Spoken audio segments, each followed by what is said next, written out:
good? I think it is 6 o'clock. So welcome everyone. Thank you for coming. It is. Is your mic on? My mic will be on in a sec. Testing 1, 2, 3. Adam, I think that he. All right, here we go. Can you hear me now? Hello, hello. Testing. Oh, there we go. There we go. And we're off. Well, thank you all for coming. So glad that you're here tonight. Let's begin with a word of prayer. So, Heavenly Father, we come to you thankful that we can come before your throne of grace, and just lay our hearts bare before you and seek your face. I pray that you would guide and direct us, Lord. I pray that your Holy Spirit would guide us. You indwell us as believers, and your Holy Spirit is the way that you direct us as a church body in the steps that we have lying ahead of us. And so, Lord, we're completely dependent upon you in so many different ways. And at the same time we're dependent on you for this evening, we're also so grateful for your faithfulness that you have shown to us over and over and over again. And so, Lord, help us not to lose sight of who you are, and we commit ourselves to you and pray that you be glorified in everything that we do and say tonight. And I pray this in Jesus' strong name. Amen. Amen. All right, well, come on in. What I want to do is I want to just begin like we normally begin business meetings with a very quick financial update. So, not including this morning's offering, our year-to-date general fund income, including some interest, but not all the interest, is $1,176,097, which is a little bit more than what our budget is. So in the past week, we passed what our budget was in giving. We're spending below budget as well, and November and December tend to be the two larger giving months. So we're just thanking the Lord for his hand of provision financially. We have a fair amount of money. There's $700,000 of surplus that's in a CD that's coming mature here pretty soon. So there's a chunk of interest that we'll see at the end of the year for that. Additional money in other accounts for like missions and things like that. And all total, we probably have about $900,000 worth of unrestricted surplus money. So that's a very high level overview of where we are financially, how the Lord has blessed us financially. That's not the reason you came. You came to find out what the architect said. And so we're going to get right into that. So when was the last time you looked for a new car? Do you know where I'm going with this? It's sticker shock is what it is. Okay, so we all kind of knew that would be the case. But what I wanted to do was show you this first. So this is a kind of a site plan. This is one of the things that they do in a feasibility study. This is based on the fact that the Lord has given us 25 acres, and we don't think that God has given us 25 acres so that we can rent out a large chunk of it to a farmer to do beans and corn. Now, that's what he's doing now, and that's the way we're using it. It doesn't make sense to just let it lay waste, but at the same time, we needed to brainstorm, and this is something that every time we put a long-range planning committee together, they think through these things. So if you look at this, our property is sitting in the bottom left-hand corner. Our church building is in the bottom left-hand corner, and what you see on this chart is proposed potential ways to expand the facility. Now, I want to talk about a few things. Clearly, you can have fields to do things. A baseball diamond is not really what we plan to do, but it gives you a perspective of what would fit on our property. And our property line is that kind of broken line around it. It's not exactly a square or a rectangle, but it is a little aberrant there, but we've got about 25 acres in total. There's additional buildings on our current building on this plan, but there's this thing called a future sports complex. So let me just kind of blow your categories a little bit here. One of the things that as we've, the long-range planning committee, so when I use the word we've, it's pretty much going to be we as the long-range planning committee. So just so you know that, that's shorthand. One of the things that we tried to do was get input from our community. And the city of Xenia has done a number of studies where they're polling residents about things that the city needs to do. And one of the things that keeps coming up over and over again is kind of sports and recreational facilities. Now, if you've had kids that have ever played soccer, there's a facility up in Enid, or North Fairborn, I'm not exactly sure where it is, called the, what is it, Sportsplex? And if you've ever gone there, it is like absolutely swamped with people. Absolutely swamped with people bringing their kids to play soccer, adults playing soccer, and it's just one common in and out all day long. We don't have a place like that here in our community, but there are churches that do that sort of thing. And just in terms of how would we connect with our community, if we could have a sportsplex at some point in time, it would enable us to organize and make that a ministry, a recreational ministry that would impact so many families in our community. Now, I realize it's a little out of the box, it's kind of blowing the categories a little bit, but that was one of the things, and another thing that is a real need in the community is preschool. So we're not saying that that's how the Lord is leading, we're just saying that if we've got this acreage, what do we do, and how does God enable us perhaps to connect with the community at different levels in order then to bring them the gospel in various ways and to introduce them to Jesus Christ. And so as a long-range planning committee has been thinking through things, it's not just about how do we expand the building for our church services, it's what has God given us in terms of this acreage and how can that be used for other things. On this, there's a pavilion and kind of maybe like an outside venue where you could have outside meetings and so on, and additional parking and all of that. And there's probably some other things, and those are just for the concept of what would you do in terms of expanding 25 acres. There's a ton of other things that you probably could do. Those are the things that are included on that particular chart. Now, we put all that out there, but that's not what we asked the architect to focus on. We asked the architect to focus on some very specific things. And so you kind of see a little bit there, but this is what the architect came back for. So this is the only rendering, outside rendering that we have. But basically you can see where our current drop-off is, and that would be the location of perhaps expanding our sanctuary. So what we told the architect is, it didn't make sense for us to just like ask for a couple hundred more seats.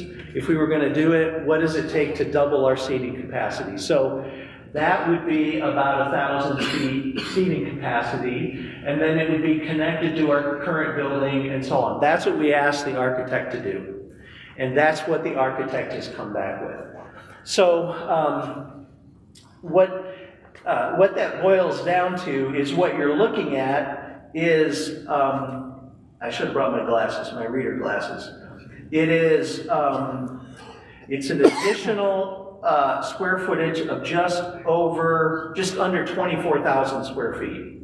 So our current square footage is 33,000 square feet. It's really small print on my thing here. I apologize for that. Yeah, Bruce always doesn't go anywhere without his reader glasses, and he comes to my aid right now.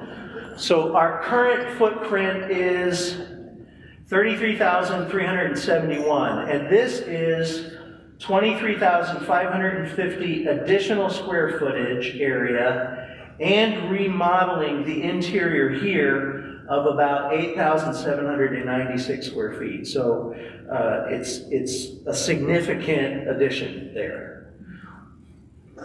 Now, what does that accomplish? That's a good question, but that's not the most important question that you're asking right now, right? What you're asking is how much does that cost? So I'm just gonna throw it out there.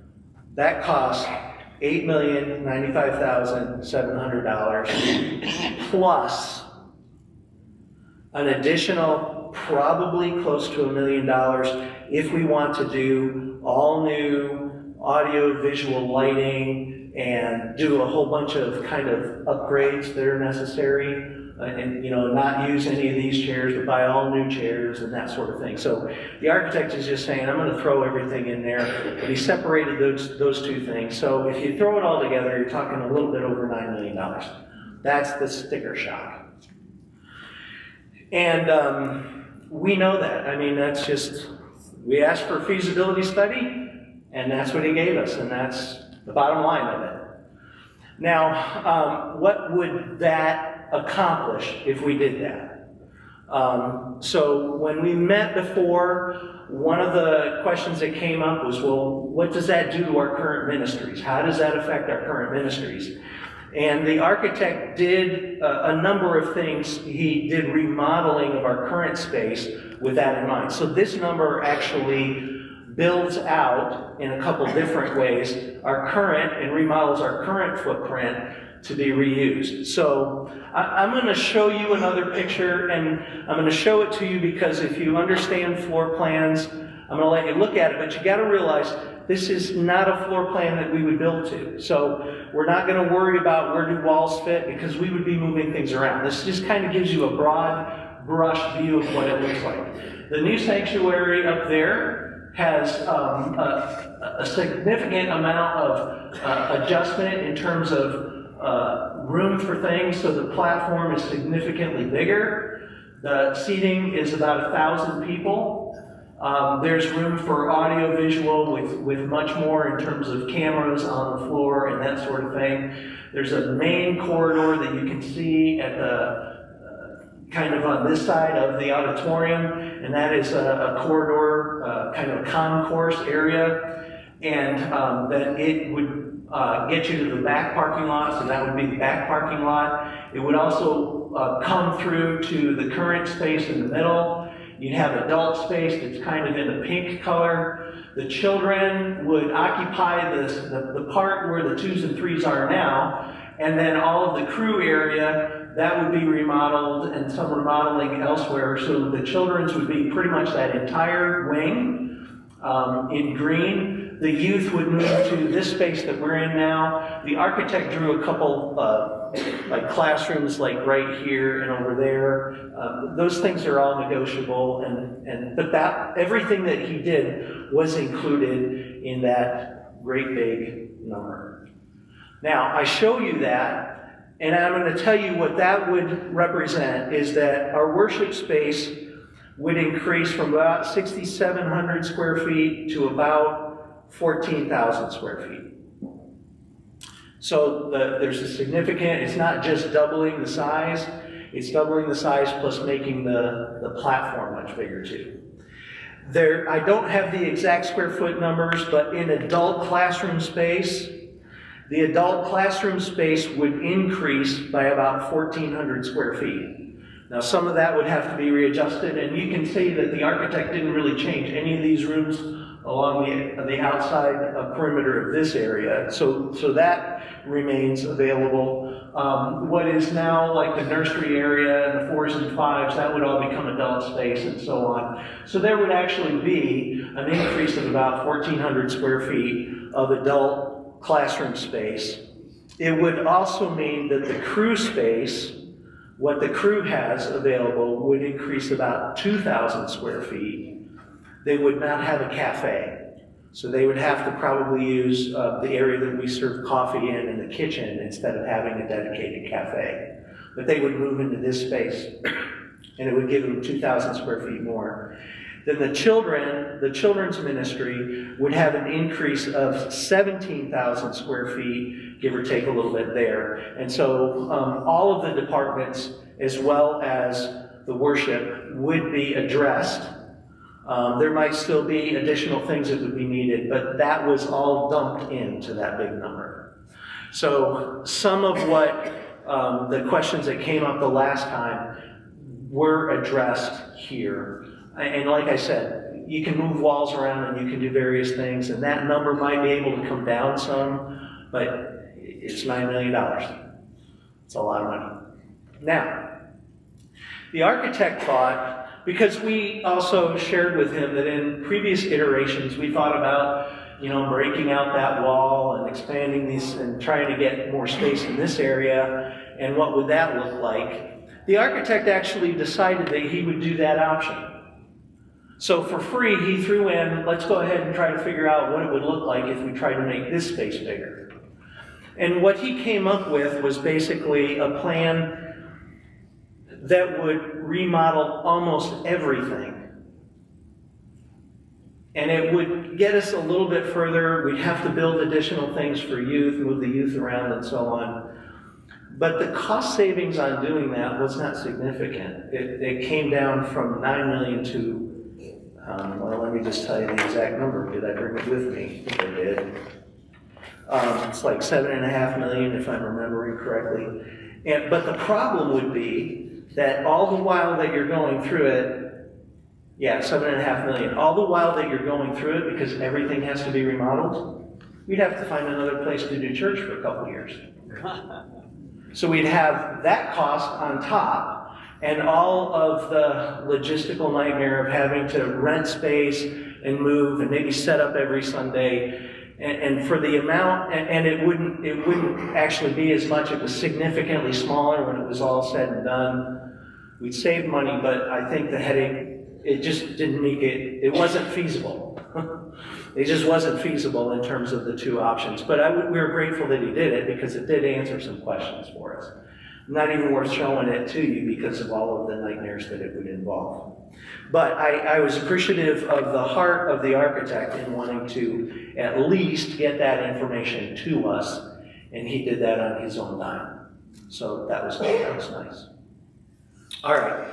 Now, given all of that, what we have done to this point is we have we've got the long-range planning committee that's been functioning for well over a year. They've done a huge amount of research on things.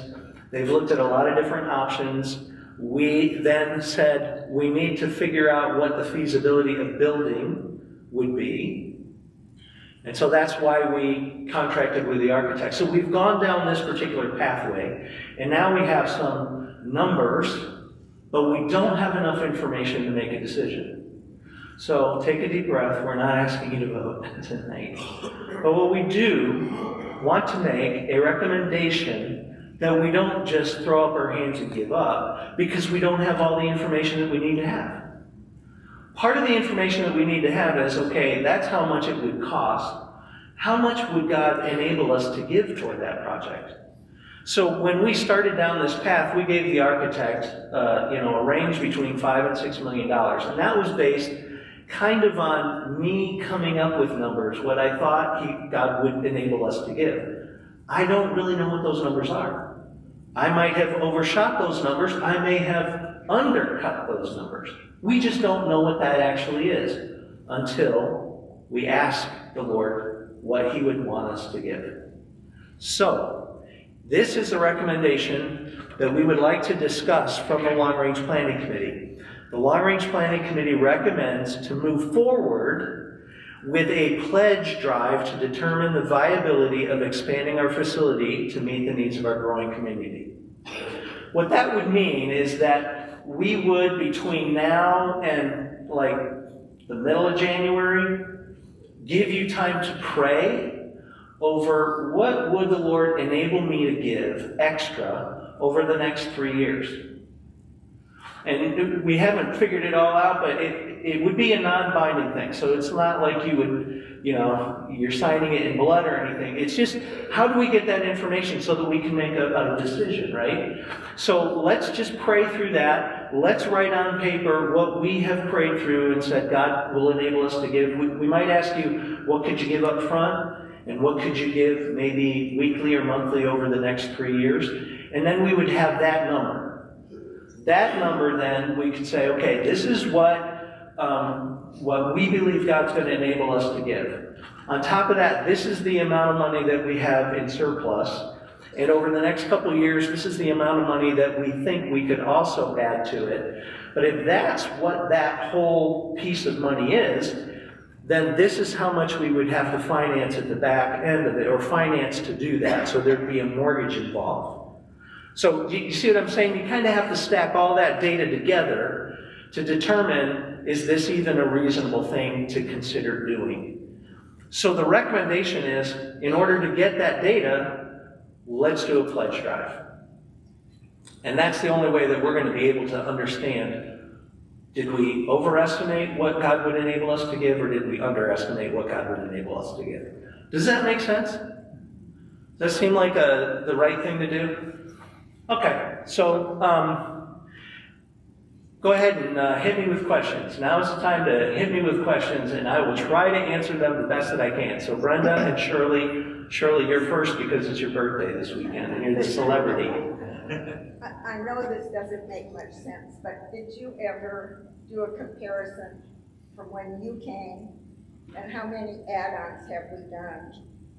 And the money that was coming in versus what we owed and how we paid it off. Sure. I mean, I know things have changed, but that's the point. Right, so Shirley, your microphone wasn't on. I'm going to repeat what you said. Oh, sorry. No, it's not your fault. It's technology's fault. So Shirley said, have we done any comparisons as to how our history has been? So we've done some. I kind of gave a high level of that last meeting. But basically, so you called us to serve in 2005. And in 2005, this building was not quite 2 years old. So if you walk in this way, there's the cornerstone that says 2003. When we came on, the church owed just shy of $340,000, and they've been paying on that for quite a while. And in addition, the church had really tried to put a lot of money in even before they took that mortgage out. So there was a 345 or 48, I think, is how much they borrowed. And there was about 125, 120 probably people, all told, all souls, children up through adults. And so that was the number that they took on in terms of the mortgage. And so if you do the math and then try to calculate what dollars back then were worth in dollars today, Nate did a bit of a calculation. It was give or take a loan that was about $5,000 per capita. That's how they stretched to get into this building. So that was where things were in 2005. In 2008, we had grown to the point where we decided we needed to add a building, so we added that in the back. That was about 8,000 square feet. And the cost of that, because we did most of the building ourselves, was right around $400,000. I don't know what that would be in today's money, but it's not that big anymore, right, in terms of building costs. The Lord enabled us to pay all that down. In 2009, we purchased the mission home. And then we also added some additional land around it to kind of square up our property. Mr. Thompson sold that to us. And we refurbished the mission home. And by the way, we did a lot of other things. We added parking space. Multiple times we added parking spaces. And in 2010, we burned our mortgage. We were debt-free.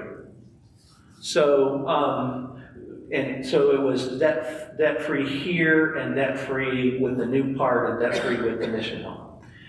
Then in about 2012, before then we kind of stood up another long-range planning committee.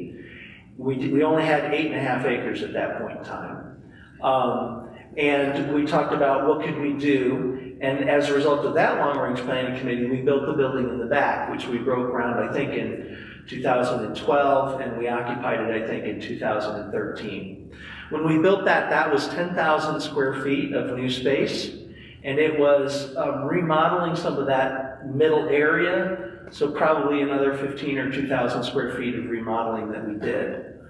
That project, we raised money, and when we finished with that project, we took out a loan that, if I'm recalling, it was just under $900,000. So we took a loan of $900,000, but that was a significantly less per capita at that point than it was for the original group in 2005, because we had grown significantly.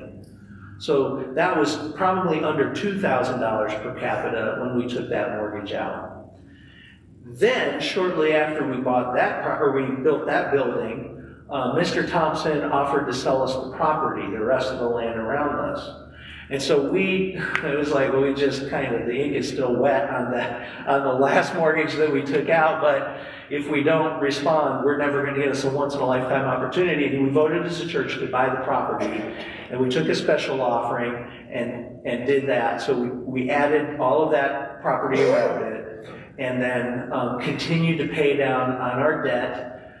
And we went completely debt-free, I think, in 2021. However, in 2020, we did another building project where we added the bathrooms in the back, and we refurbished a number of square footage here to do some other stuff and create a kitchen in the middle. We did that during COVID and paid for that out of pocket. So we've been debt-free through all of those different campaigns and so on. And then we did the building refresh. And so still, the financial report is that we've got about $900,000 of unrestricted surplus right now that we have available. So that's kind of the 60-mile-an-hour history of how God's provided for us all along. Did that answer your question? It wasn't a question. Just speak to it. Hold it right up. I'm sorry. Okay. The point I was trying to make was to see what God had provided to make us debt-free with insurmountable sounding amounts of money. Yeah. And this amount sounds insurmountable, but God owns the cattle on 1,000 hills. He does. However many that is. And so you've got, we're trying to be careful not to presume upon God's grace and God's provision, but then not to just throw up our hands as humans and say that's an insurmountable thing for us. So we're praying through it. That's the whole goal of what we're trying to do tonight. Now, Brenda, you had your hand up. You're next. And then I saw, I think, over here, and there's a couple other ones back there, too. Go ahead, Brenda. Cliff and I attended a church in North Carolina back in the early 2000s, and before we went to the mission field. And we signed a pledge for 5 years, because the church was building an auditorium that seated probably as many as are here to almost 2,000, because our church was growing so fast. And we pledged for 5 years. In that time, we went to the mission field. And while we were on the mission field, we kept our promise every month to send money back home to our church. Yeah. And God blessed and took care of the church. I'm just saying, is 3 years going to be enough? Or do you need to think about a longer? I know that sounds terrible, but we did it for 5 years. It's possible. Yeah. So one of the I'm just going to say, one of the things that we have not done in the past is we have not done a capital campaign. We've not even done pledges. We've just basically said this is what it is, and we've gone ahead and voted. This time we feel like pledges is important. And the question is 3 years enough? We don't know. However, a 3-year commitment is kind of a step for us to go from 0 to 3 years is not insignificant for us. And so that's kind of the number that we came to, but it might not be the exact right number, but it will at least help us to have more data on the table. Yeah. All right, I see Jeff's hand, and I know there were some other hands around too, but Jeff, you got the microphone, so you're ready to go. I was curious about the outside of the... Yeah. Is that metal? So the outside of the rendering. So this is not like upgraded exteriors. So what he has costed and rendered is pretty much that, it looks to me like there's a brick ledge similar to what we have on this building, and it looks to me like it's not metal, but it's probably ephes, which is kind of a stucco material. That's what's on the front end of the church. On the back end of the church right now, it's metal. But this would be more in keeping with the front of the church as it is now, kind of a stucco finish. So I'll tell you a little funny story. Many of you know my daughter Olivia is an artist, and she is like, Dad, is there going to be stained glass windows? Because I will do it for free. It won't cost. I mean, you may have to help me buy glass, but I will do it for free. And I'm like, well, honey, just trying to do one of those. Well, then I preached a couple weeks ago about Aholiab and Bezalel and the artistry that God wanted in the tabernacle and in the temple. And she comes marching up to me right after. See, I can't believe you preached that sermon right then. And so she hasn't seen these pictures, and I said, well, honey, I'm sorry, there's not stained glass windows in the drawing, and I don't know where that would fit. You know, it might fit in that concourse area down there, but we'll just, don't worry about it. We're not even there yet. That's down the road if we make a decision, but it was just kind of a funny story. I have those kind of conversations with Olivia quite a bit. Okay, go ahead, Jim. Does the price include like site prep, Yep. excavation, parking lots? Yes, and yes, and yes. And a bow tie or Yeah, this is kind of the all-in price, and with the exception of how much do you want to spend on the inside for furnishings and for audiovisual and lighting. So that's, honestly, you can spend ridiculous amounts of money on those projects doing those kind of things, and you need to do it well, but you can also do it really, really, really well. And so that $1 million more that takes it to 9 would be to do it really well. Not an adequate job, but a really good job. All right, yes, Bradley. Now, with 1,000 seats, is this one service on a Sunday morning? Yes, so that was part of why we arrived at that number. We thought we could go to a single service on Sunday morning that way. And what we would do is, because we're not doubling the size of our classroom space, we'd still need to do our life groups in 2 forms. So there'd be a before that service and an after that service. And so the service would probably be somewhere in the, who knows, 10 o'clock, 10:30 or something. And then you'd have a life group at the hour or so before then, and then there'd be some time before the service, and then there'd be, fellowship time afterwards, and then a second life group. So you could choose between those 2 life groups. We'd have the opportunity to worship together. The advantage of doing that, though, would be that if we got to a point where we needed to go back to double services, we'd have the ability to do what we're doing now, but just with more space around it, and we could go back to that if we had to. So it wasn't just that this would take us this far down the road. It would actually take us that far down the road, plus then we could fold it back out again. So that was part of the reason why we asked the architect to do it that way, so that there would still be expandability in the future. All right, Anthony, you have a microphone. Suzanne?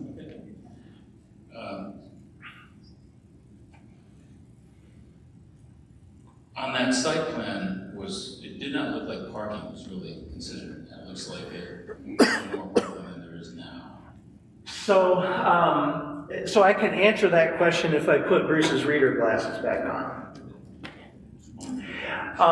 What this includes is, all right, it's not on that page. It is parking, included in that price was parking for 500 parking spaces. Let me see if I can find it. Parking spaces would be 500 parking spaces, which is an additional 333 parking spaces. We would lose some parking space because that sanctuary would go on some of this parking here, but the net would be about 333 333, well, that's not quite right, because it would be 333 new ones, we'd lose some, it would bring the total up to 500. The zoning ratio is that you have to have 333 spaces minimum, which is a 3-to-1 ratio. And so by having, no, I take it back, it's a total of 333 parking spaces on that plan. So that's according to the zoning regulations at a 3.3-to-1 ratio. So I was wrong, I thought it was 500, it's not. It's 333, I don't know where I found 500 before. 333, and it's the 3-to-1 seating ratio. That's not So three seats per one parking spot, yes. Okay. So that's what the zoning requires, and that's what he has on this plan. Okay. Yeah, it looks really light. Yeah, go ahead, Charles. The parking this morning out back was over in the last parking lot, and at least one full all the way up. Yeah. So parking the last couple weeks has been tight. So that 3-to-1 ratio may not be adequate. Okay, keep going there, Anthony. I didn't mean to cut you off. Okay, I guess my big question is that what was the basic design program that McKnight was working with? What were the key church objectives that central to what we're trying to accomplish with all this is going to be this. We want to make sure that we have a large enough worship area to allow for expansion. We also want this. What was it that they were working with? Were they working with something like that, or were they just kind of, let's see, they want to have more worship area and... Yeah, so we spent an extensive amount of time on the front end of the feasibility study. The long-range planning committee did share a bunch of things. So just from an overall standpoint, we did say, we would like you to show us what a 1,000-seat auditorium would be. We need more space for all of the departments, so clearly adult, children's, youth. We're a relational kind of a church, so we need relational spaces where people can get and talk. We need to have access so that they can get from one part of the building to the other without having to get some convoluted map to get there. And so all of those kind of features we gave a high level, but we didn't totally dictate it. What we did do was we talked about maybe what we thought the architect was going to come up with and how we envisioned maybe the traffic flow would be. And so we gave him some of those concepts, but overall, just in terms of what were the criteria we were looking for, we needed to have, if we had a 1,000-seat auditorium, and we grew to that point, what would we need in terms of children's space and what would we need in terms of youth space and adult space for that size of a congregation? So that was how that floor plan, and I lost my clicker here, that's how that floor plan came out with the constraint of we don't have unlimited funds to spend. So I'm sure he kind of brought some of that stuff down, but he tried to tick all of the boxes that he could for us, and that pretty much does it. So just one last thing is that the remodeling, restoration, adaptive reuse of existing facilities, is that included in that? It is. $8+ million? Yes, it is. Now, how much of that $8+ million is associated with that? Let me see if I can answer that question.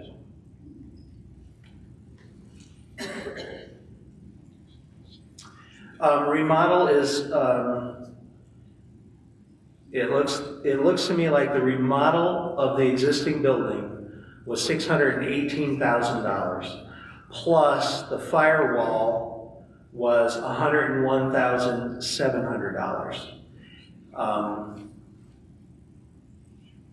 Yeah, and in addition to that, you have your architectural services, So engineering services, estimated fees, permits, and assessments, that comes to another $491,000 of the total. Site work is $976,700, and then the new floor space was $5,908,000. So he did break it out really, really well in terms of all of those things. And so I can't tell you if you've got the calculator and you want to work on that. I believe that some of the remodeling and the repurposing that he has, one of the reasons that when we had the floor plan, he just keep big blocks, he actually did more detail than that, but I don't want to get in the weeds, because as I look at what he did in detail, I'm thinking, oh, that wall should be moved and this wall should be moved. If we did this, we could save a little money here and there. That's actually a future conversation if we ever get to that point. So it doesn't make sense for us to spin a lot of wheels there. We could save some money, I think, in some of those remodeling costs. But it helps us, I think, to have this big picture and know what we're talking about, how big the elephant is, and how many bites is it going to take to eat the elephant, kind of a thing. Yeah. Just one more. Sure. And then Lisa, you're next. Are we considering the ongoing operational and sustainment costs? Sure. Having all of this new facility, and we're going to pay more in utilities? Right, yeah. So it is a really good question, because whenever you add a new facility, you're talking about additional utilities, additional custodial services, additional capital expenses to keep things going. And so we know that that's there. It's not included in this. This is a construction budget. So, so the answer is that's not in this plan, but we know that's a reality. We haven't done the pencil work on projecting what that would look like. But we know it's there. I don't know what else to say. We know that's another cost. But, so if we just look historically at where we've been and all of the different projects that we've done to this point, we knew those numbers were coming. You just don't know about the exact numbers until you're on the other side of it. But whenever we have done one of those things, and I believe we did what we did because the Lord has led us in that direction, it's never been an issue. And I'm not trying to sweep that question under the carpet. But if the Lord were to lead us as He has in the past, it's always been, okay, we're ready to go. And the way that we operate now in terms of setting next year's budget below this year's giving always, I think, gives us this cushion that has helped us in the past. So we've been very careful when we budget that we're not presuming upon God's provision next year. We're trying to be very conservative and wise. If the Lord were to provide for us, and He does want us to go in this direction, and all of these efforts that we're talking about, and we talked about last week, if the Lord does continue to grow our community and to grow our church as a consideration of these things, then all of those things are kind of part of the big picture that we don't know the particulars of. But what we're doing now is we're trying to say, okay, Lord, we need your leading now, because whatever steps we take will have some kind of an impact on what the future is going to look like, whether we do something or don't do something. And if you're leading us to take this step, then we're going to have to trust you for all the parts that we don't have the particulars on. We're just going to try to do the best that we can and trust you for the result. Honestly, I don't know how else to answer that, because it's a reality, but it's a reality of doing ministry, I think, pretty much at any level. So, all right, I think Lisa had a question, or was there somebody else over here? All right, Nate and then Lisa, or Lisa had one too. So before you give it to Kathy, Lisa had one, and then Nate and then Kathy. All right, go ahead, Nate. Budget question. We are currently paying ourselves $10,000 a month. Yes. As a mortgage, and we're proposing to increase it to $15,000 next year. Yes. Neither of which would really make a significant dent in a big debt, like you just mentioned earlier.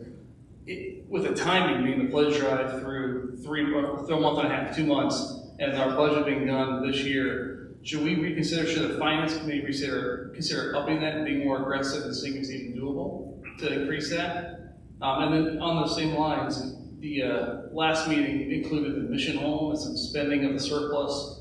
Was that factored into all this cash we have? No. So to answer your first question is, could the finance committee recommend even more, tucking away even more money in the pseudo mortgage payment that we pay ourselves? And the answer is yes. I mean, technically we could say we project the income to be up to here, and we can make next year's budget right up to that point.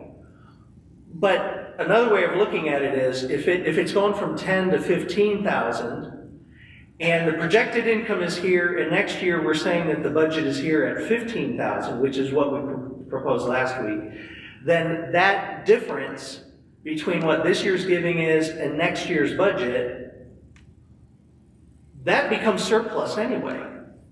So whether we restrict it in a building account because we paid it into a building account, or we just carry it forward as surplus money in the general fund, it's still surplus money, and at a later time we can dump it in there. When you restrict money, you restrict it. And so as we pay it, it's in this account called the building fund. We can always have a business meeting and say, we're going to use this money for something different. And we can. It's just that if it's in a restricted account, then you have to unrestrict it in order to get it back into circulation and liquidity again. So it's a little bit like, how do you want to do that? So if we raise it to 15, which is the proposed budget, we are going to keep accruing that money. But if the giving cushion is there, it's still surplus money one way or the other. So that's kind of the thinking that's going on there. The second part of your question was maybe a little different. Mission home? Mission home. So yeah, the question is, what do we do with the mission home? So we're not entirely sure. We've been doing some legwork, and I mentioned the fact that we did get an estimate to even move the current structure to the back part of our property. Those are options. They're looking at other options as well. So long-range planning, some of the folks have looked at, what about a modular home? What about moving a modular home that would be a duplex that you could have kind of an adjoining door? So if you have a large family, they can be on both sides. If you've got two smaller families, you can make a duplex out of it. So whatever you do, there's going to be a price tag affixed to it. Probably the cheapest thing would be to move it to the back of the property, put a new foundation in, a new, what's required. And there's some real advantages to that, but that may not be the only thing that we need to consider. Whatever it is, and frankly, if we build, we'll have to do at least moving it. Whatever that is, we're going to have to fund the cost. And what I want to say, and I want you to be sure to hear this, is we're not saying, it was good to have a mission home, but we'd rather have a bigger building. That's not what we're saying. We're saying the mission home is non-negotiable. We'll pay for that first, and then we'll take care of whatever the Lord wants us to do. So it would be so if right now our, give or take, and it's not an exact number, $900,000 of unrestricted surplus, basically, which would include the building, I think. Not entirely sure about that, but that's going to come down if we have to spend a big chunk of that for a mission. All right, Lisa, do you have a microphone over there? I do. Okay. Can you, I can't read all the words up there, can you logistically kind of talk about where are people going to be coming in? What are going to be some potential traffic patterns? Where do you see people gathering? Sure. Where's our room for the welcome information area? All right. So here we go. No, it doesn't work on the screen. I was going to use that. Didn't work. Okay, so I'm just going to use my Italian hands. All right, here we go. So according to this rendering, you can kind of see, and this isn't a very great rendering, but that's our current drop-off area right here. You see where the people are standing? You got a car in the current drop-off area, and then you see people standing under a bit of a canopy. The driveway would just come around and curve there, and there'd be another entrance into that room. That room is this green corridor back there. So you see where that room is, where you'd enter? So that would be another main entrance. So you could still come in the main entrance now, and then just come that way and then scoop up around. But if you wanted to go directly into the auditorium, you could do that. And it may make sense for us to actually put, you know, where that roof is going this way, another roof coming this way, so that when you drive under, you're not in the rain either way. But that's how that corridor up there at the kind of like the bottom part of the auditorium, that's a 25-foot wide corridor. So, so you could come in there, and on the other end of it, of that corridor, is the back parking lot. So there'd be another entrance, main entrance that you could come back. If you park in the back, you'd probably come in there. Not in the back spot where you would normally come in now, which is basically on the green side. That's going to be that would be the children's area. That would be a restricted area. We don't want traffic going through that because we want it to be behind the registration desk, and you know, you don't get in there unless you have the sticker. So that would no longer be the main entrance. The main entrance would be in the back, from the back parking lot to that. Does that make sense?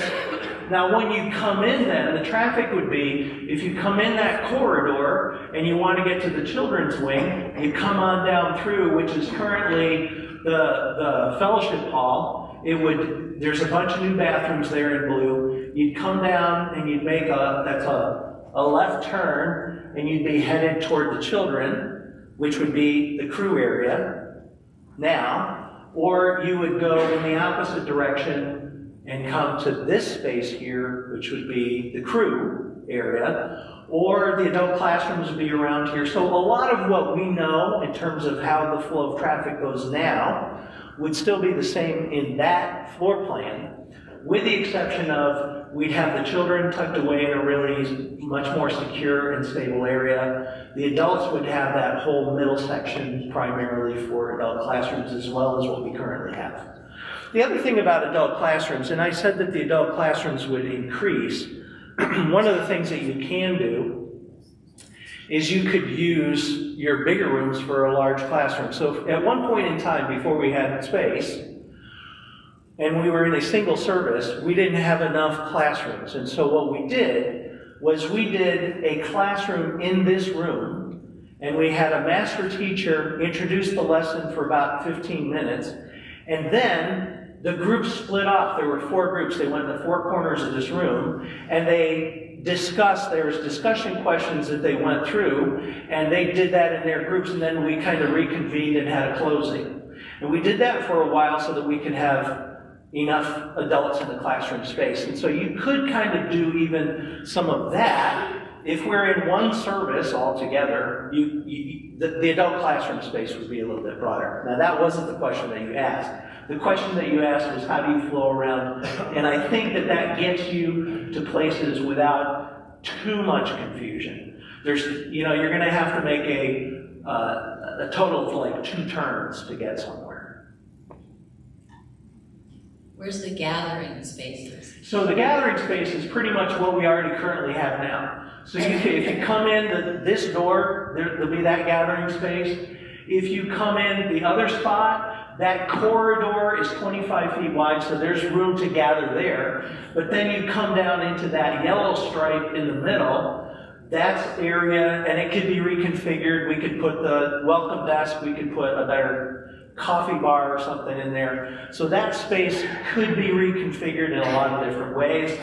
Another idea is you could, have a pass-through from the kitchen into that area as well. So, I mean, there's a lot of options, and again, it's all a matter of using the pencil and drawing lines in different places. But that's the general flow, and it needed to be somewhat open. Kathy, you've got your question. I don't know, Nathan asked it, it's about the missionary home. Oh, okay. So. They got Can I use it? All right, David. I'm just wondering, is the price tag, is taken in consideration of inflation? Yeah, so. Is that today's cost, or is that like a little fudge number in there for? So he has. Cost more. He has a 3% increase in 6 months.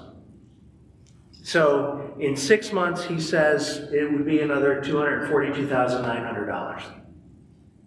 And then I think Steve Thompson may have had a question too. Who's the next one? All right, yes, Diane. So you mentioned the back parking lot. I'm wondering, how does this change our street appearance? Will there be new driveways out? So when you look at this, the one change, and it's going to be hard to see, but let me see if I can kind of point to it. So right there over the R in master, where's this master site plan? There's a road coming into that parking lot there. Forgot there's a step down. So I won't do that again apparently. So if you go to the neighborhood over on this side of the church, that road that goes up there, there's actually like a little stub, and it's got a name. It's called Coates Drive, and it dies at our property. And so as part of the site work that's included in that plan is to bring that grading in so that our parking then would have an exit there. Other than that, this is the same in and out. So the one that comes up that side of the church and the one that comes in this side are still the same. But the addition of Coates over there would be an addition. Okay, yes, somewhere over here. Can you walk us through the pledge drive recommendation? For instance, if we pledge X amount of dollars, are we solely using it as a mechanism to see how much debt we need to go into to make this thing happen? Or is it an indication of interest? Or are we trying to get to that $5,000 per person number? Yeah, so that $5,000 per person, I don't want that to cloud our thinking. I mean, it's good to have that information in the back of your head, but I don't want that to be like the watermark. What I think a pledge drive will let us know is, yeah, if we think God is going to enable us to give, and this is the figure that we believe God's going to enable us to give, then that tells us this is how much we anticipate having to borrow. And is that a reasonable number? And in my mind, is that a reasonable number is why we're doing everything else that we've done up to this point and why we would be doing the pledge drive. Because if that's an unreasonable number and we would be shackling ourselves with a ridiculous amount of debt, we're not going to, I think we would all agree that would not be a thing to do. However, if that number is at a point where that amount that we would have to borrow is not an unreasonable debt load, that's the point at which we could say, okay, Lord, now we're going to pray through it. We know what that number is. Now we want to pray through it, and then we'll come together and vote. So yeah, it kind of works in both ways. It gives us a barometer of what we're looking at in terms of debt, but it also gives us a barometer of, are we willing to give to it? Which is, another really important thing, because we don't want to do this if we don't sense that God is leading us and this is something that we want to do. Now, I want to I know that there's some more questions, but if you'll just indulge me for a minute, I want to just talk about a couple other things. And one is that we have talked for years and years, not just about a building expansion. We have talked about what other options might there be. Church planting, helping another church get revitalized or replant. And so we've talked about all those things, and we have done legwork toward that end. And those things are not off the table. So God could still perhaps open some of those doors, and we're not slamming the door on all of those things, but we have gone down the road on this one, and I think we need to just pursue this and ask God to give us a yes or no on this. And then if those other things come about and God opens those doors, there's no reason why we wouldn't do them. But this is not like if we go down this road, we'll never do that, or we'll never do that. We're trying to just say, okay, Lord, we're knocking, we're asking, we're seeking, we're knocking. This seems to be the thing that we needed to do first. So let's do that. And if that's the way the Lord wants us to go, we're going to go in that direction and still keep our eyes open for other ways that the Lord might lead.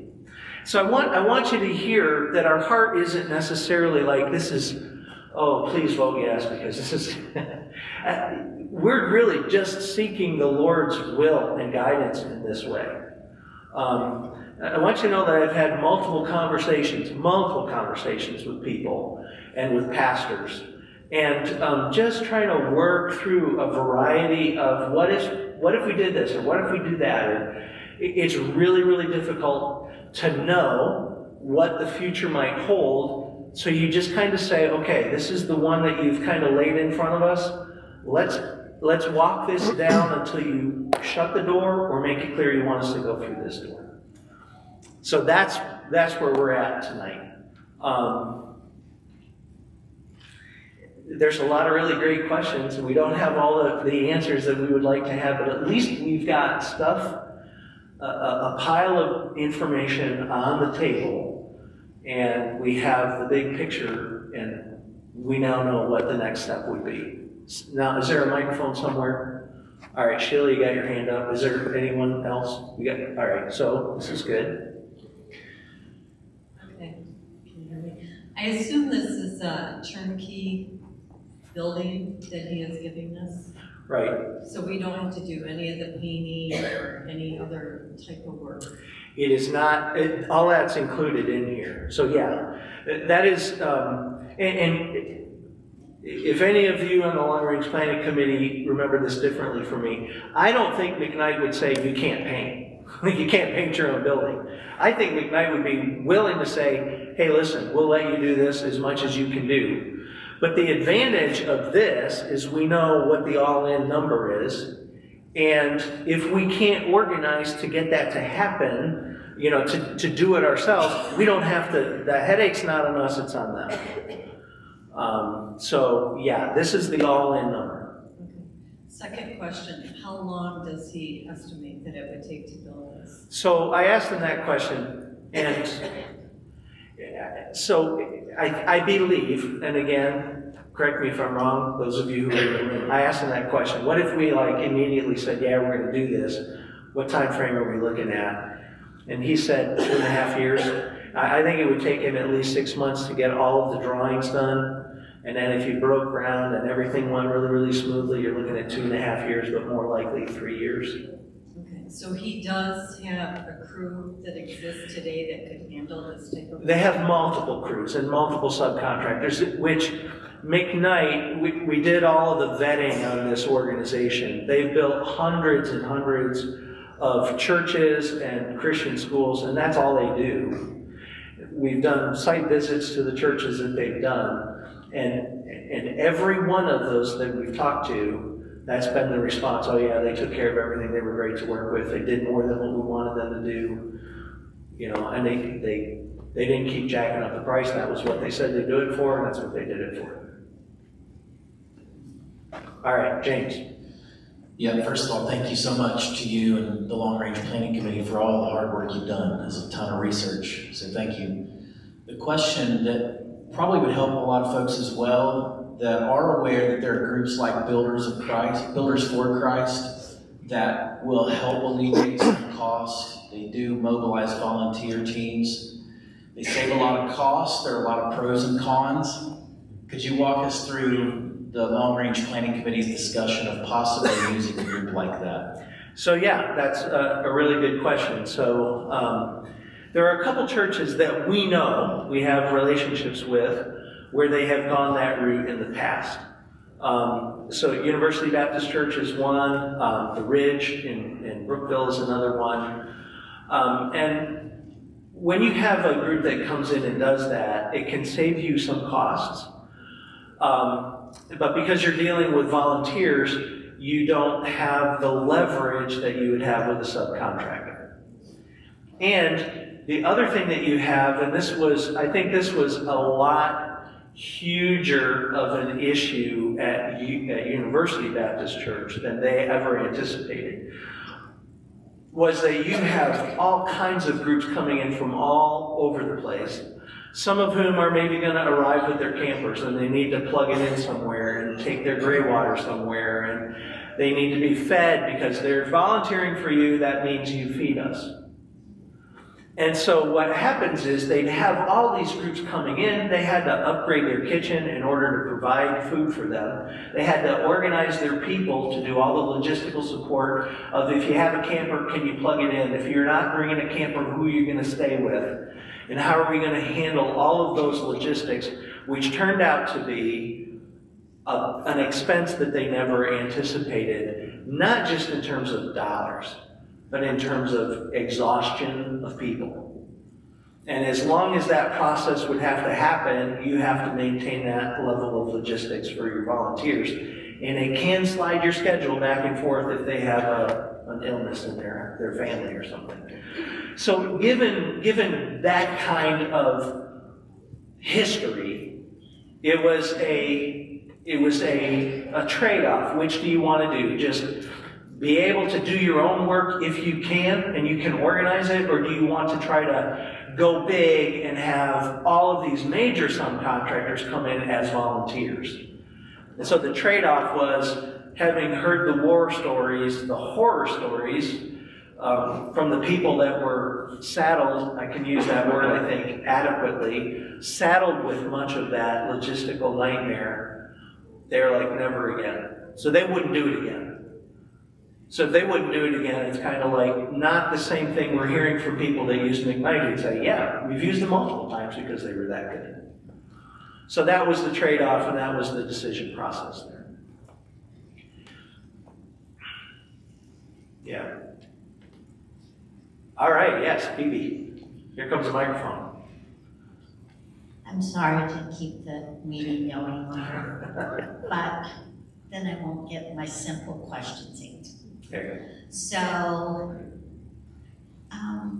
we've been to lots of churches with our children, these big mega churches, and you walk for a very long time to get into the building.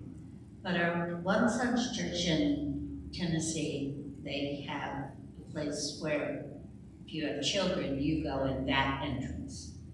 And this seems like a long way to get with children to her. So I would put, we gotta do something different on that. Okay. The other thing is, it seems like recently there's been a lot of room in both services in this room. And so maybe we can make the sanctuary not quite so big, and it might save us some money. Yeah. The other thing is, which comes first, the ball fields or the buildings? Like, if we're doing those as outreach, do we do that first? And then, whoa, our church is so packed, we need more room. Yeah. I mean, because we have ball fields. Right. Senior. So to answer your question, Phoebe, because I think that's a very good question. One of the things that we presented last week in the budget is to add a position for a part-time pastoral role for strategic initiatives. So it's not a ball field that we think is the most important thing to do. It's a couple other things. And so there's actually a list of about 4 things that's on the job description, although the list is longer than that. You can't do all 4 at once, but you would prioritize which are the most important. What I think is one of the top 2 at the very least is that we have a strategic plan to reach out to all these people that are moving into our community. So we really haven't talked about that, but we do know that there are plans in place for additional houses to be built in Xenia. And within a 5-mile radius, we're estimating at least 2,500 homes, but it may be significantly more than that. And we don't have a strategy to reach out to people who are moving in. And we think that that's like better than a ball field to start with. I think a sportsplex would be fantastic to do, but now you're talking about a couple other $1 million, which it's kind of like, well, do we do that first and just make our life even more tight? Maybe it's not like we're not considering those things. It's just, here's kind of the thinking. if we do things to help us grow, to reach these new people, not that we have to grow, but if we reach new people, how do we fit them in? And if we want to fit them in, we can't wait until we need to fit them in desperately. You kind of have to get the ball rolling, because if it's a 3-year time scale, you're going to have room for them in 3 years. You can't just say, okay, now we desperately need it, and now you're 3 years down the road. Because then they'll say, we'll find someplace else to go. So that's part of the reason why we said, okay, let's go down this road first. However, those strategic initiatives are going to create more of a problem. So what Charles said earlier was that the parking was constrained this morning, and I think the last 2 weeks, both of the 11 o'clock services have been pretty full.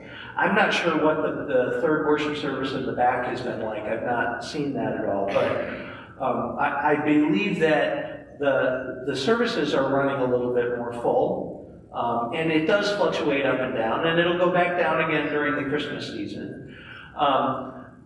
But so there's the ratio book. When I went to seminary the first time, I bought, one of the classes required that I buy a book. It was called the Church Ratio Book. And the ratio book, there's a lot of things about, what's the ratio of teachers per children and your children's, there's a ton of stuff. But one of them was your worship space. If you are running more than, and what they said back in the day was 80% of your worship capacity, you don't have enough room because people won't sit elbow to elbow across every row. And so at 80%, you may still have 20% of your chairs, but you're really full. Well, we're running probably, at least the last 2 Sundays, I'm going to say we're running probably 95%. And even if we do just like one chair in each one of these rows, if just one of those is empty, it's 40-some chairs. So we've already lost 10% of our seating with just one empty chair in a row.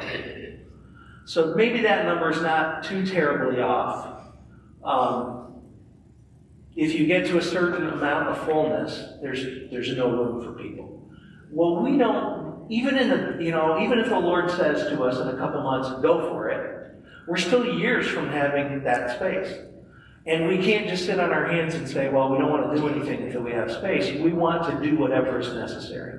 So how do we use the space that we have now more efficiently so that we're not running at 90% capacity? We do have room for visitors to come and sit. And there's a whole lot of strategic things that we need to do to make that happen. So reaching out to new movers is going to have a bigger problem when they come. So that is only one part of the strategic initiative, is reaching out to them. The other part is, how do you get them in the door? And when they get in the door, what do you do with them? And then once they visit, how do you follow up with it? And then once they come, how do you get them seated and situated and moved around? So there's a lot of moving pieces to all of it. And if the Lord is growing our community and we are reaching the community better, we have to figure out how to change those things and how to increase those things. So we are in the process of trying to not just sit on our hands, but to figure some of those very things out. Which may be another part of the big picture. Because what we're talking about is expanding our church, not just so we have more elbow room for us in this room. If we expand it, it's not just for us, it's for who the Lord would bring. If we are able to see God fill up the space even more, if we're able to fill it more efficiently, able to make that third service more viable, maybe have to have another additional hour of worship, whatever that would take. If we have to do those things, then all of a sudden the situation that we're in now is the same, only worse. So we would have this same discussion down the road, and we'd say the same thing down the road. We've got to do this, except everything would be moved down a little bit farther. So we're, like I said before, we're not like taking church planning or church revitalization and replanting off the table, but we're saying we've got to do something, and part of the something that we're doing is to actively and aggressively pursue those people as our community grows. Sean. All right, it looks like the bathrooms that are currently by the fellowship hall will be gone and we'll have new ones. But it also looks like the newest bathrooms at the back are limited to the children's section. Will that be enough restrooms for what is required? And because those new restrooms that are back between the fellowship hall and that would be like in the restricted children's area, is that correct? So I'm not sure what button I pushed to make that zoom in. You just did it? Okay, so I'm assuming that the new restrooms that you see in blue there are not a whole lot more than the ones we have now. And you are right, the new restrooms that we have off of the children's wing, they seem to be less accessible. They actually are accessible still. If we move the new check-in area back a little bit, people can get around that corner and get to those bathrooms. So the adult classrooms can get to it. We still have the stuff over here that we just remodeled. That's still available. There'd be new bathrooms up there. Yeah, I'm assuming that zoning talks about that as well.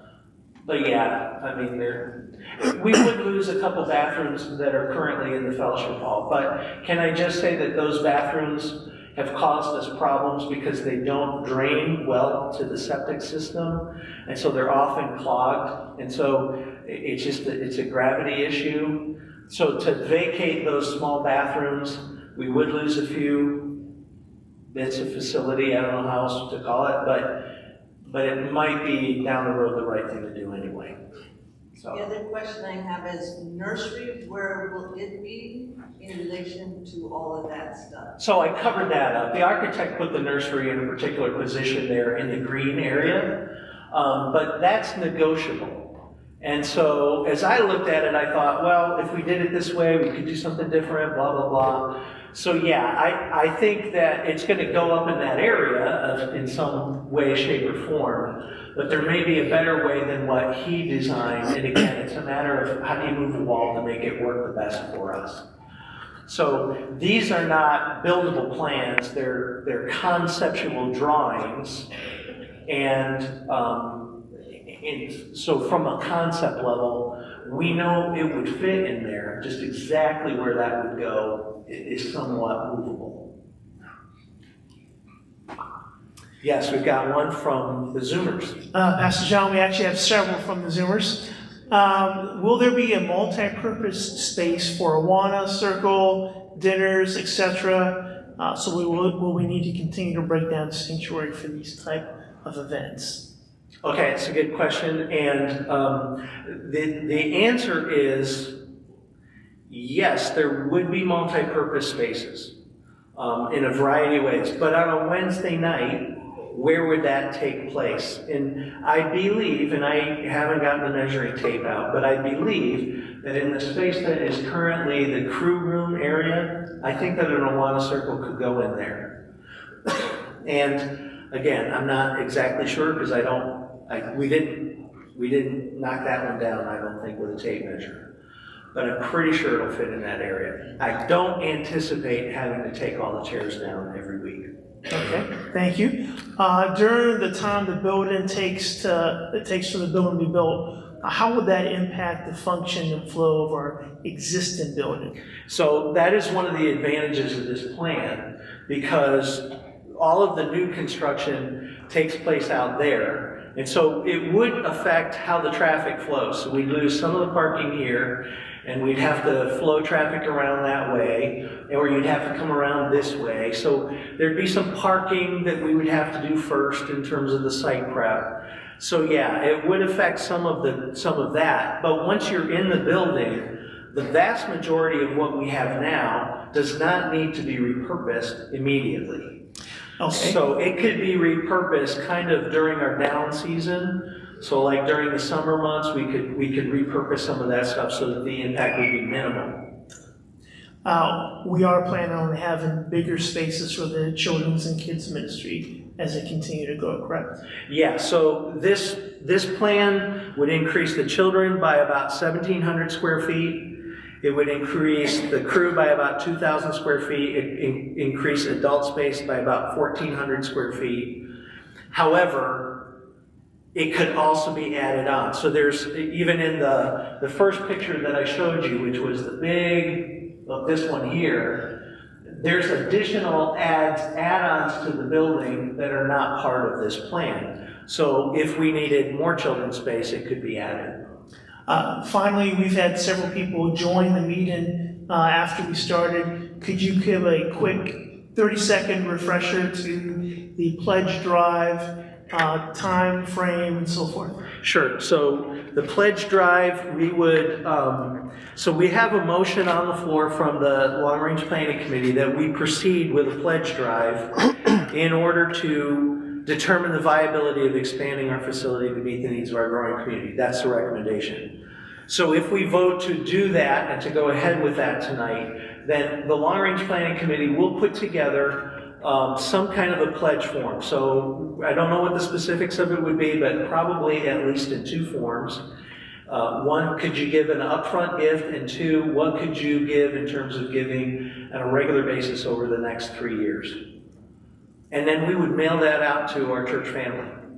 And so that mailing would probably happen pretty quickly. I don't think it'll take us too long to figure that one out. So you'll probably get it maybe the week after Thanksgiving. And then we would have a good amount of time to pray over that. And again, once you turn that pledge card in, it won't be like, all right, this is what you said you're going to give, now go do it. It's just an in good faith, help us gather that data. And then based on that, then we would probably present the numbers to everybody, and then after we present the numbers, pray about it, and then make a decision. So did that answer that question? Yes. Okay. Anything else, Tim? We're good right now. All right, we're good with the Zoomers. I did see somebody else get a microphone. Did I? Yes, no? No? Okay. All right, Anthony's got his hand up. Just a clarification on, I'm sorry. Go ahead, Anthony, you're first. Okay, just a clarification on the pledge drive. So this pledge drive, essentially whatever people respond with, they are essentially saying, yes, I am making a decision that I am, at least as God leads me right now, this is what I'm willing to give. Yeah, so it would be a test to see what the likelihood is. So basically, it's like, I would be willing to give to this project. I believe God would enable me to give this much if we decide to build it. Okay. If we don't decide to build it, that doesn't mean you can't still give it. But what it means is it won't be the same kind of focus on it that this, you would have in that kind of a campaign.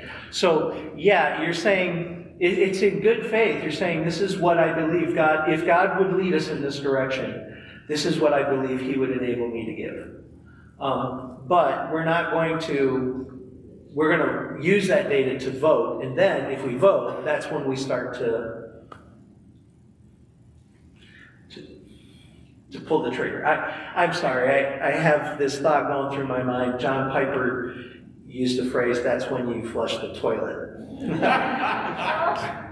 But anyway, he had a whole explanation that came out of that. So, okay. Part of it. Yes, Shirley. I just wanted to know, are you going to say, like if a person gives $100 a month, are they going to say they're going to give another 100? Otherwise, how would you know? Yeah, so the pledge is going to be in addition to what you would normally give. But will that be listed on whatever questionnaire you're going to put out? Yeah, so we'll make it clear that what you're pledging to do would be in addition to what you would normally give. This would be an extra gift toward that project, whether it's a one-time gift or if it's an upfront gift plus a regular giving kind of a thing. All right, so yeah, now, sorry about that. You did raise your hand a minute ago and we didn't get mine to. I was waffling. My question is once we go through the pledge drive, suppose we get a good response, can you describe the criteria by which you'll lead us through making the next decision after that? Okay, so it's a really good question because clearly something like this will require additional pastoral leadership on my part, I think. So I'm anticipating that if the Lord were to lead us this way, there'd be some ways that we would make adjustments to how we do things as a church. Now, part of my pastoral leadership doesn't change, but maybe some of the other stuff does. So we might have to shuffle some stuff in terms of our staff. But I believe that part of what God has on my priority list as a pastor is not just to shepherd the people and to teach and to give oversight, but that oversight category is how is the Lord leading us in terms of ministering to people. So that's where that whole thing comes back in. Is the Lord going to lead us to plant a church, or is the Lord going to lead us into a different area? And I think all those, how's He going to expand our missions outreach? All of those things are still part of what our priorities, as I understand the pastoral ministry. So some of maybe the other stuff that we do, we've got folks on our staff and on our deacons, which is another strategic initiative that we want to develop the deacons better. But we can use some of the gifts and talents God's given to offload some of what I do to enable some of that other stuff to continue to be handled well and not dropped. So how would we lead forward? If we get this pledge drive in and we pray it over and the church were to vote to proceed, then the next step would be, okay, we'd go back to McKnight and we'd say, we're going to proceed. And then we would have a process that McKnight would bring us through. So I don't know what all that would look like, but I'm sure it would be not just him going off into a room and drawing up what we need. It would be focus groups. It would be a whole lot of other things that we would do. And there'd be preparation that we would be doing as we move forward. In terms of how that whole program would go, if it takes 3 years to do, you have to do it in a way that if we continue to grow and we're able to reach to new people, it has to be part of their catching the vision of what God is doing as well. And so that's all part of it, but at least in my mind, and this may be naive on my part, but in the past when we've done those projects, when the first building program that we did in the back, which was a lot of volunteer work, Charles Purvis was kind of like the site coordinator. But there was a lot more that came on my shoulders. We were smaller at the time. And so there were things that happened in that process that required me to step up to the plate. When we did the next one in 2012, John Chavies and Jim Irish and Bill Chavies took the brunt of a lot of the front line work. There was some stuff that I had to do, but because of the way that project took place, there was less on me.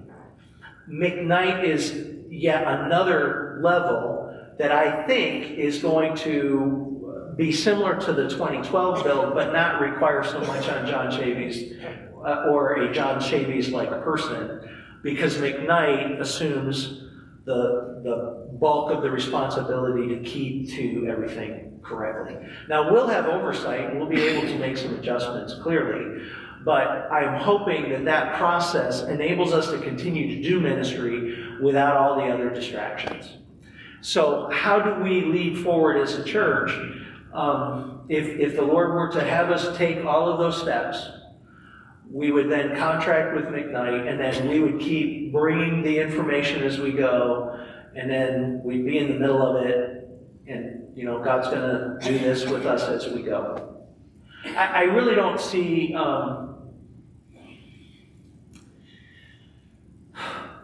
I don't see it being like an absolute paradigm shift with how ministry feels and how we do ministry. I don't see it being a paradigm shift for us as a church. But it would be a new chapter of what God is doing.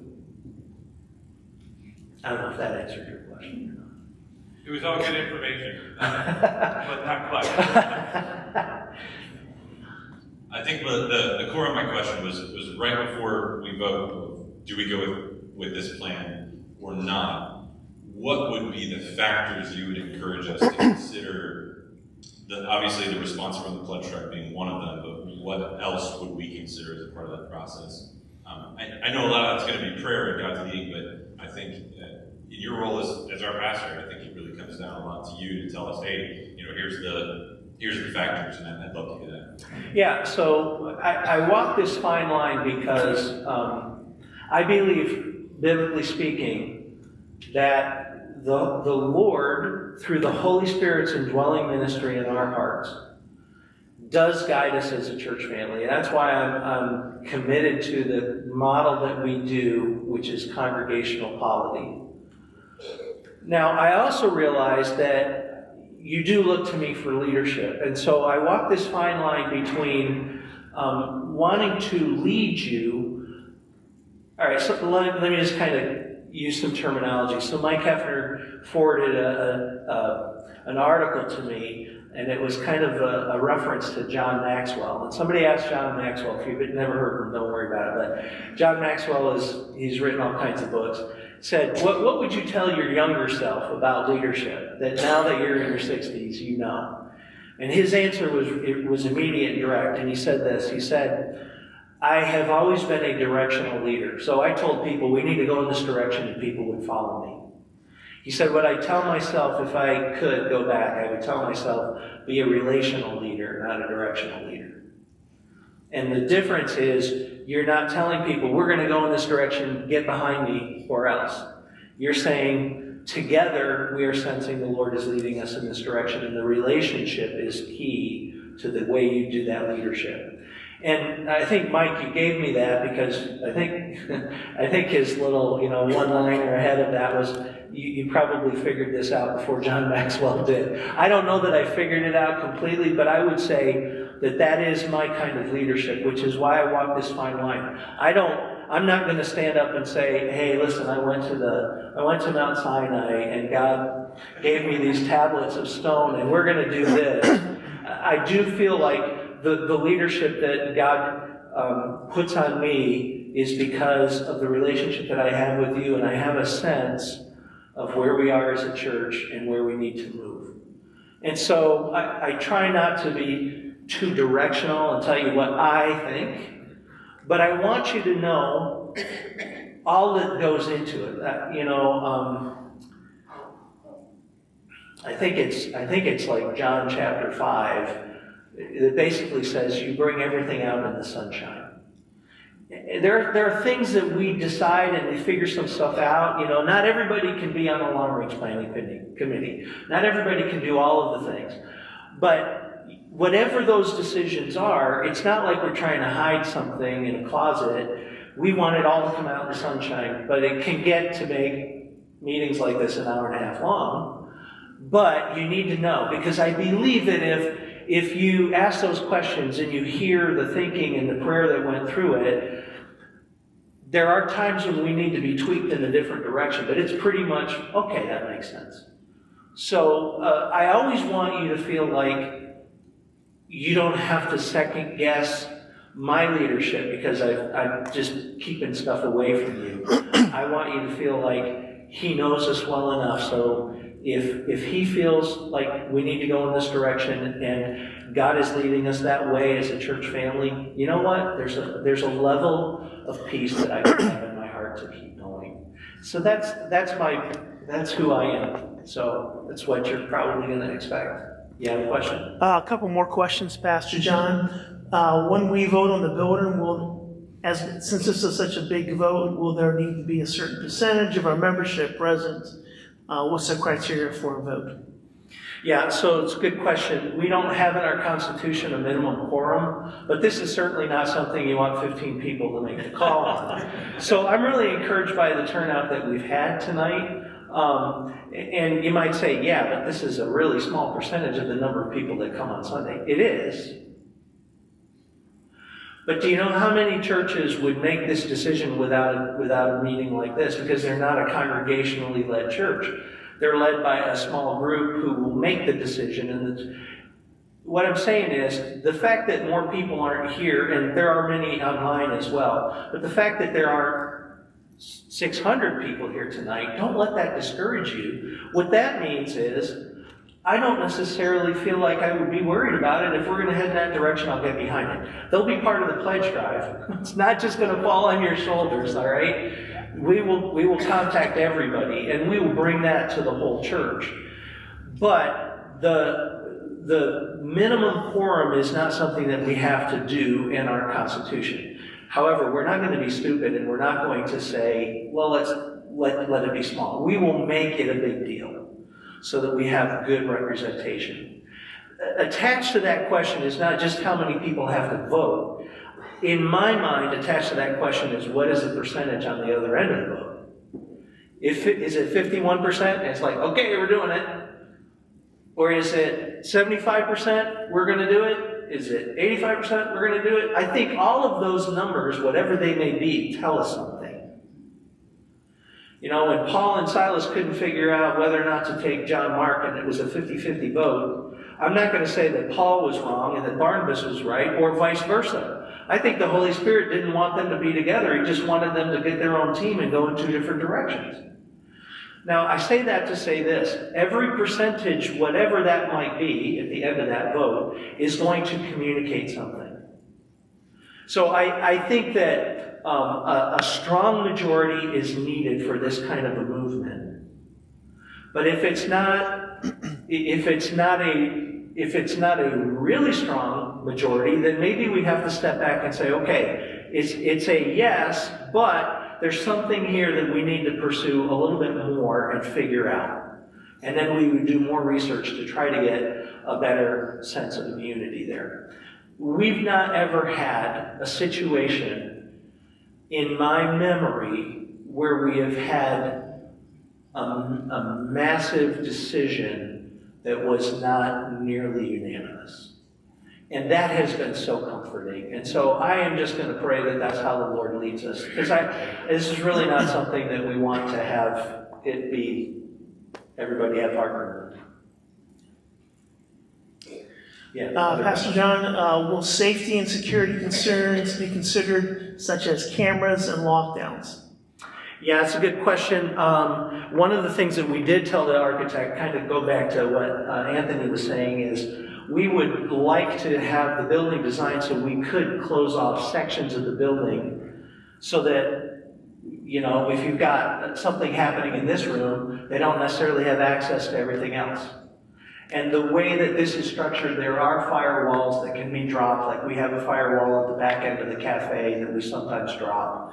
And so having those firewalls and locking certain sections off of the church lets us use those zones. So there's a level of security there. Cameras are also going to be required. And so, like in this particular thing, you can see that just above the green, there's it's white, but that's outdoor space. So in the back of our structure, there's this section of space that if I'm, please don't take this the wrong way, but if a homeless person finds that spot, they're going to say, this is a great place for me to spend the night. Well, we're going to have cameras there. And we're going to have Pastor Tim, his voice on recording, say, I see you and you can't sleep there. I don't know. But I do believe that there's a certain amount of security that we have to have. By the way, we have had that situation where we've had homeless people sleeping around the corner of our main entrance and sleeping on the deck of our mission home. So it's not a situation that we don't expect to happen. And interior cameras, I think it makes sense. But again, that's part of that audio-video lighting budget that we have some control over. We can spend to a higher level, but we need to have some of that. Will there also be a mass communication component to that? So, for example, if you have inclement weather or some sort of security thing where everybody can get a text or a phone call. Yeah, it's a good question. I think some of that is inherently built into Realm. We can send texts or emails out, especially like if we have to cancel a service. So we do have a process that we do when we have to cancel that includes some of that. some email, some Facebook, some that sort of thing, using the television as well, and our website. But kind of at another level, what if we're in the building and a tornado happens? You know, do we have a plan? Where do we go? So all of that, actually, that's part of the other strategic initiative of training deacons, because deacons need to be assigned to certain places so that they can make sure that things are locked down and so on. We're an hour and 40 into it. And I don't want to shut you off, but I'm happy to keep moving if you are. All right, so we have a recommendation from the Long Range Planning Committee that we go ahead and proceed with a pledge drive. So that's coming from the committee. It's been moved and seconded. Are you prepared to vote on that? All right. So would you raise your hand on this one? All in favor of that motion, would you please raise your hand? Okay, thank you very much. If you're opposed, would you raise your hand? Okay, thank you very much. See no hands there. So we will go ahead and proceed with that. And please be praying. Pray not just about the pledge drive in general terms, but pray, okay, Lord, what does this mean for me? What does this mean for us, for our family? And help us to hear from you and be able to respond in the right kind of way.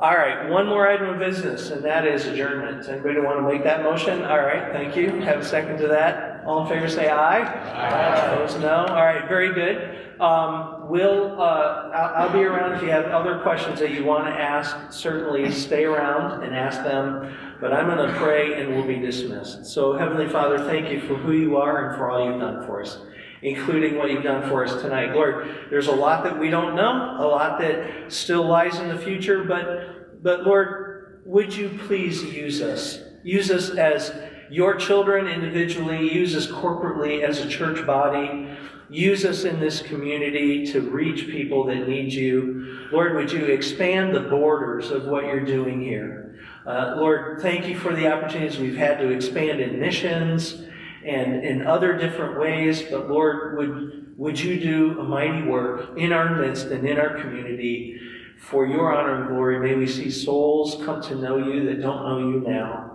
And may you just fill us with the joy of being your children and being part of what you're doing. So Lord, thank you for those who came tonight, for those who joined online. And Lord, thank you for our church family. I pray that you would bless us all this week. In Jesus' strong name, amen.